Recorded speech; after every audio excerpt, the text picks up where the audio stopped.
Assalamualaikum. Hari ini cikgu nak sambung topik pembesaran iaitu teselasi. Apa maksud teselasi? Okey, ia adalah pola bagi bentuk berulang yang memenuhi suatu satah tanpa ruang kosong atau pertindihan. Okey, jadi struktur sarang lebah merupakan satu contoh bentuk teselasi. Okey, jom kita lihat rajah ni. Ada 3 rajah. Okey, ketiga-tiga contoh ni adalah contoh teselasi. Okey, yang mana kalau lihat di sini ada segitiga sama sisi yang berulang. Okey, yang berulang. Sama bentuk, cuma warna je berbeza. Okey, ini contoh teselasi. Yang ini pula ada yang berwarna oranye. Okey, berulang. Warna merah berulang. Dan warna yang pudar ni pun berulang. Okey, tidak ada bentuk yang tidak berulang. Semuanya mengalami pengulangan. Okey. Seterusnya, rajah yang ketiga ni pun yang berwarna hijau muda ni pun berulang. Yang petak berbentuk segi empat ni pun berulang. Okey. So, ketiga-tiga ni adalah contoh teselasi. Okey. Contoh 21, muka surat 162. Tentukan sama ada teselasi atau bukan. Okey, kalau lihat sini, ini adalah contoh teselasi. Kerana bentuk yang terdapat kat sini semuanya berulang. Okey, berulang. Orange ni pun berulang, bentuk yang sama berulang. Tidak ada pun satu bentuk yang hanya dia je warna, bentuk yang satu je, tidak ada. Semua berulang. Okey, jadi ini adalah teselasi yang mana terdiri daripada pentagon sahaja. Okey. Kemudian kita tengok B ada bentuk yang berlainan dengan bentuk segitiga ni kan, iaitu bentuk segi empat ni. Okey, segi empat ni tidak berulang. Okey, tidak berulang. Jadi ini adalah bentuk bukan teselasi. Okey, tengok pula C, adakah dia teselasi?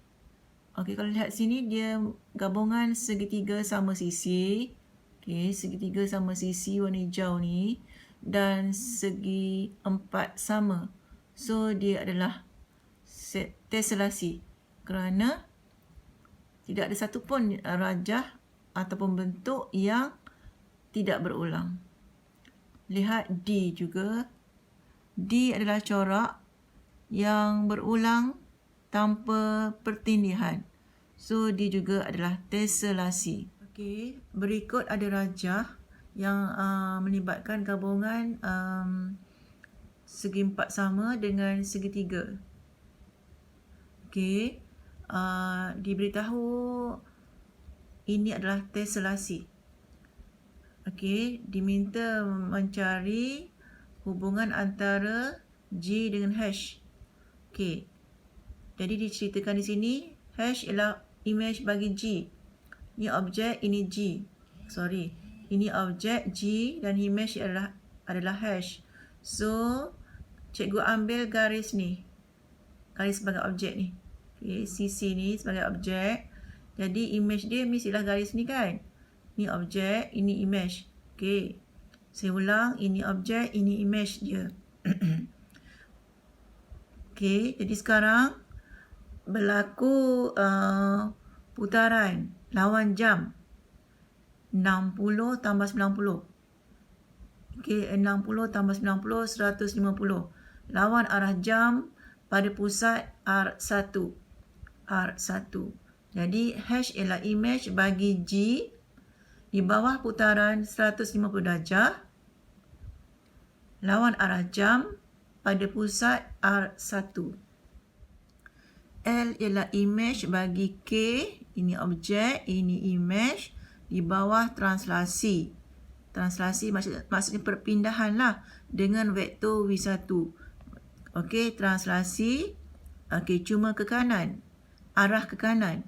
Vektor V1.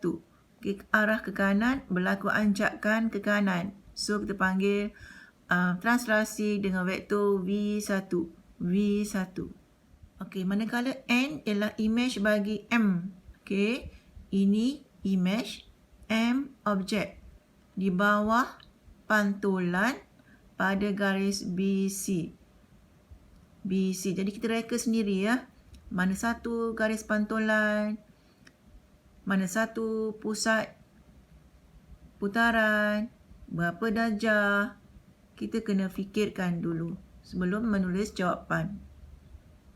Okey, rajah di bawah menunjukkan suatu bentuk teselasi yang terdiri daripada segitiga sama sisi. Okey, segitiga sama sisi yang dihasilkan dengan transformasi isometri.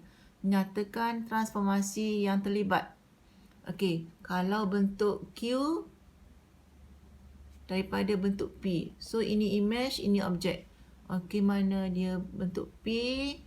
Okey, ini bentuk P. Image dia Q.